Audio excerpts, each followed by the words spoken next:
ஹுத்துபாக்கள் ஈமானி அடிப்படையிலான ஹுத்துபாக்களாக அமைய வேண்டும். அவர்களையும் இவர்களையும் ஏசுகிற ஹுத்துபாக்களையோ அல்லது வந்திருக்கிறவர்களை தூங்க வைக்கிற கதைகளை சொல்லுகிற ஹுத்துபாக்களையோ செய்யாமல் அல்லாஹுவை, அல்லாஹுடைய தூதரை, மறுமை நாளை ஆணித்தரமாக உள்ளங்களிலே பதிவு செய்கிற ஹுத்துபாக்கள் வர வேண்டும். நபிகள் நாயகம் ஸல்லல்லாஹு அலைஹி வஸல்லம் அவர்கள் முஅ்ஜிஸத்துகளை காண்பிக்கிறார்கள். வஹீ இறங்கிக் கொண்டிருக்கிறது. அந்த நேரத்தில் அவர்கள் மிம்பரிலே வந்து நின்று தூங்க வைக்கவில்லை. ரசூல் ஸல்லல்லாஹு அலைஹி வஸல்லம் அவர்கள் இதா சமிஅல் மிம்பர், அவர்கள் மிம்பருக்கு ஏறிவிட்டால் அலா சௌத்துஹு, அவர்களுடைய சத்தம் உயரும். இஹ்மர்ர வஜ்ஹுஹு, அவர்களுடைய முகம் சிவக்கும்.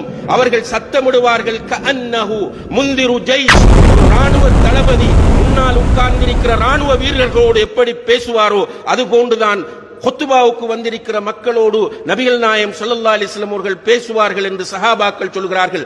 அந்த ஹுத்துபா